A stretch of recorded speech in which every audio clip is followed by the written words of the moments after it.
Hello friends, मैं पूजा और हमेशा की तरह मैं अच्छी हूँ और आज भी मैं आप लोगों से थोड़ा सा चक्रास के बारे में ही और कुंडली के बारे में डिस्कस करना चाहती हूँ। देखिए गाइज, जो लोग ये समझते हैं कि बहुत सारे लोग मुझे भी बोलते हैं मैम कुंडली अवेकन करना है, कुंडली जागरण करना है, आपको आता है या नहीं आता है। तो जो लोग समझ पाते हैं उन्हें तो मैं बहुत अच्छे से एक्सप्लेन कर पाती हूँ और जो लोग नहीं समझ पाते हैं तो उन्हें कुछ और चीज़ों से प्रैक्टिस करा के फिर उनको धीरे धीरे वो समझ आता है।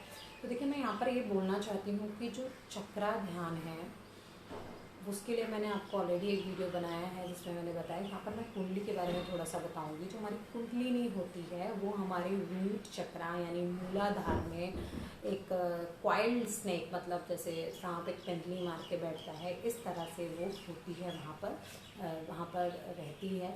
और जब हमारे जो जो चीज़ मैंने आपको थोड़ा चक्रास में भी बताई थी कि हमारे सब जगह की एनर्जी बैलेंस्ड होती जाती है, तो फिर उसको वो पुश मिलता है कि वो ऊपर की तरफ उठने लगती है। और उसका जो जाने का रास्ता है वो यही है कि वो उसके एक नाड़ी समझते होंगे आपने। अगर आपको नहीं है तो आप पहले थोड़ा सा पढ़िए, क्योंकि मैं 10 मिनट की वीडियो या 8 मिनट की वीडियो में पूरा नहीं बता सकती हूँ।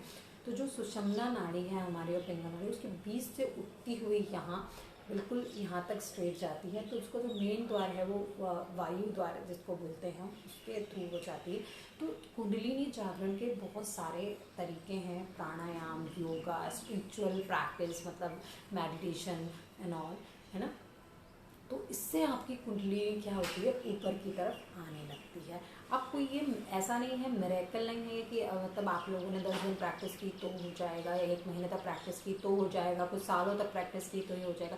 ये जो जर्नी है ये बहुत बड़ी जर्नी है। और जो कुंडलिनी जागरण में मेन होता है, क्योंकि जो हम सब हैं उसमें शिव हैं, और जो हमारे अराउंड जितनी भी चीज़ें हैं वो शक्ति हैं। तो शिव एंड शक्ति, शिवा शक्ति, उन सब से जो हमारा बॉडी बना है, हमारा बॉडी में जो एनर्जी है वो शिव शक्ति का कॉम्बिनेशन है। ऐसे बोला जाता है कि जब शिव भगवान समाधि में थे बहुत हजारों साल तक, तो उनको खुश करने के लिए या उनको पाने के लिए जो माता पार्वती हैं, शिव शक्ति हैं, उन्होंने डांस किया था। उनके अराउंड बहुत 1000 साल तक डांस किया था। तो वो गुस्सा हो गए थे, उनकी थर्ड आई ओपन हो गई थी, तो फिर वो थोड़ा डर गई थी। लेकिन फिर से भगवान फिर से ध्यान में चले गए, और उस टाइम पर उन्होंने प्रलय नहीं मचाई। फिर उसके बाद फिर भी वो डांस करती रहीं, और फिर जब 1000 साल फिर बीत गए तब जो शिव भगवान थे वो उनसे खुश हुए और उन दोनों ने साथ में डांस किया। तो बेसिकली जो मैं बात कह रही हूँ कि जो हम सब के अंदर है, वो आत्मा का जो रूप है वो शिव भगवान है। बेसिकली वो ही हमारी बॉडी को बैलेंस्ड रखते हैं। और जो शक्ति है, जितने टाइप की जो एनर्जी है जिसकी वजह से ये सब चल रहा है, डेट इज़ अ नेचर जिसे हम कहेंगे, वो शक्ति है। तो उनकी कॉम्बिनेशन से सोचिए, उसके कॉम्बिनेशन से ही क्या हो रहा है, अपना बॉडी काम कर रहा है, अपनी बॉडी के अंदर वो सब काम कर रहे हैं। तो जो आत्मा है वो शिव का रूप है, और जो हमारी नेचर है वो शक्ति का रूप है। तो इनके बिना तो काम नहीं चलने वाला। अब जिन लोगों का फोकस, मैं उन लोगों को अवेयर कर दूं, जिन लोगों का फोकस है, अगर मेरी बात पे नहीं है तो आप पढ़ना इसके बारे में। तो कुंडलिनी जागरण बहुत खतरनाक हो सकता है, आपको इस पे फोकस नहीं करना चाहिए कि मुझे कुंडलिनी जागरण करनी है। क्योंकि आप क्या करते हैं, कुछ वीडियोस देखते हैं, उसके थ्रू आप करने लग जाएंगे। फिर उसके बाद क्या होगा, आपकी बॉडी में अलग अलग तरह के ब्रेकडाउन होंगे, आपकी हेल्थ ब्रेकडाउन होगी, कहीं पे दर्द, कहीं स्पाइन में प्रॉब्लम, कहीं ब्रेन में।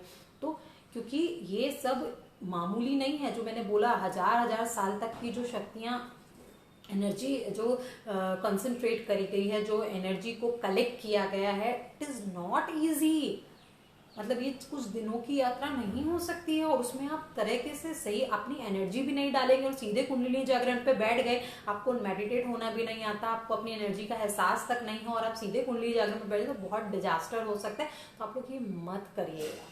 आपको करना है, आप चक्रा ध्यान करिए, बहुत सिस्टमैटिकली, बहुत कूल माइंड होके ये करिए कि बस हम अपनी एनर्जी को पहचानना है। और कुंडलिनी जागरण के भी सिंबल्स यही होते हैं, साइन यही होते हैं, और जो कि आपके चक्रास में होते हैं।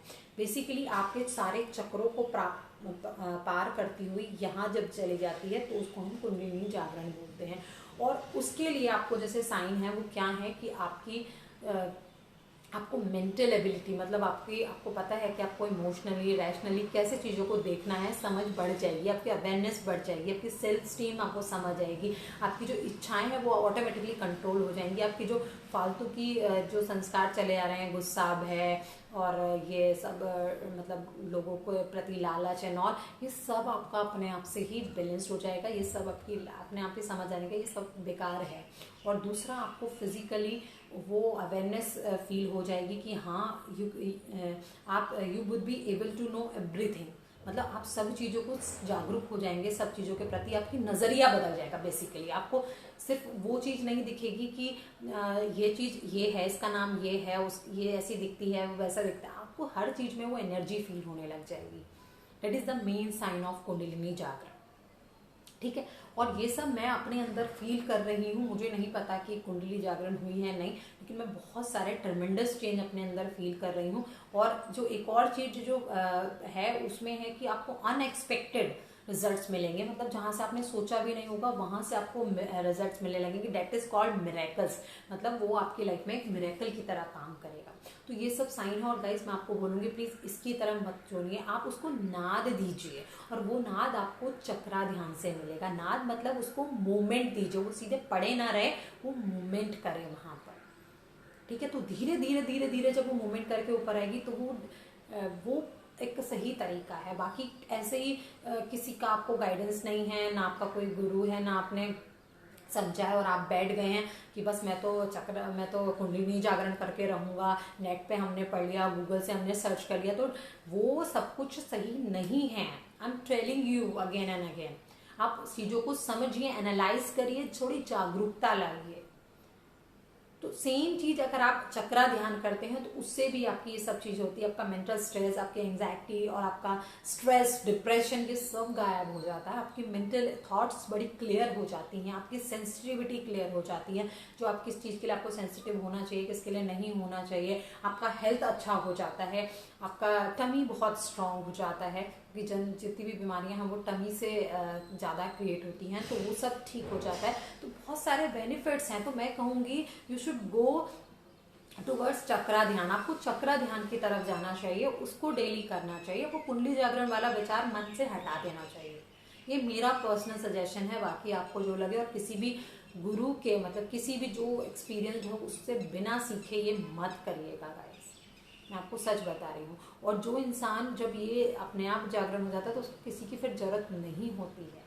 तो आप एक सही तरीके से जाइए, आपको बहुत जल्दी नहीं मचानी, आपको बहुत ऐसे नहीं सोचना बस निकले जा रहा है टाइम और बस मुझे बैठ जाना है और कर लेना है।